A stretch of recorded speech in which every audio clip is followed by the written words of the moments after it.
आपण बाकीची तयारी करून घेऊ। चकलीच्या ताटलीला आणि चकलीच्या सोऱ्याला व्यवस्थित तेल लावून घेऊ, म्हणजे चकल्या छान पडतात आणि सोऱ्यालाही कडेला पीठ चिकटत नाही। माझ्याकडे हा मोठा ट्रे आहे, यावर मी चकल्या पाडणार आहे, त्यामुळे यालाही थोडंसं तेल लावून घेते।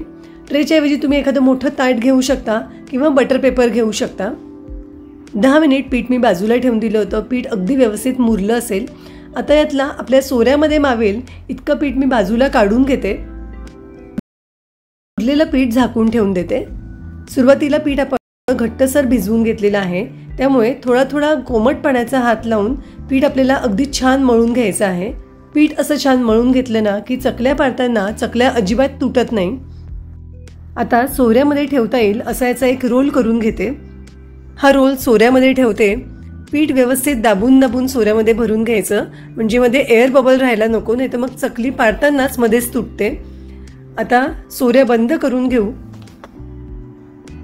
चकली पाडताना पहिला वेढा असा गोल करून घ्यायचा आणि बाकीचे सगळे वेढे अजिबात गॅप न ठेवता जवळजवळ पाडायचे।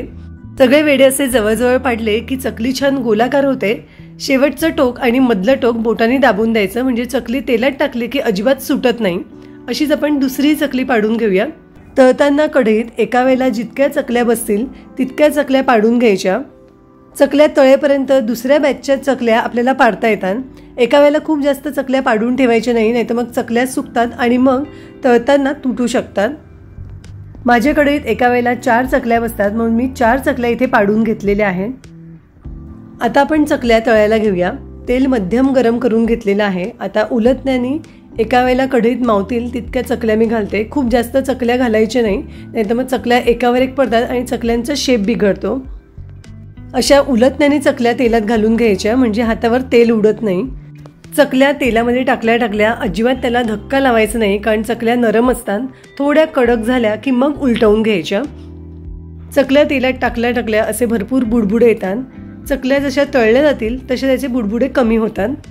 चकल्या तळताना गॅसची फ्लेम मीडियम ठेवायची, कारण जर हाय फ्लेमवरती चकल्या तळल्या तर चकल्या वरून तळल्यासारख्या वाटतात पण आतून कच्च्या राहतात आणि मग नंतर नरम पडतात। अगदी लो फ्लेमवरती जर चकल्या तळल्या तर चकल्या खूप तेल शोषून घेतात, त्यामुळे मीडियम फ्लेमवर चकल्या तळून घ्यायच्या। चकल्या तळताना खूप जास्त उलटपलट करायच्या नाही, फक्त एकदाच उलटवून घ्यायच्या। तर चकल्या इथे तळून झालेल्या आहेत। हे कसं ओळखायचं तर चकल्यांचे बुडबुडे कमी झालेले आहेत आणि चकल्या हळूहळू तळाशी जायला लागलेल्या आहेत, म्हणजे चकल्या इथे व्यवस्थित तळल्या गेलेल्या आहेत। चकल्यांचं तेल निथरवून चकल्या काढून घेते। तर इथे मी सगळ्या चकल्या तळून घेतलेल्या आहेत। तुम्ही बघू शकता सगळ्या चकल्यांना अगदी सारखा रंग आलेला आहे। चकल्या मस्त कुरकुरीत आणि खुसखुशीत होतात। संपेपर्यंत चकल्या अशाच कुरकुरीत राहतात। चकल्या अजिबात तेलकट होत नाही, त्यामुळे अशा या एकदम सोप्या झटपट होणाऱ्या चकल्या तुम्ही नक्की करून बघा। तुमच्या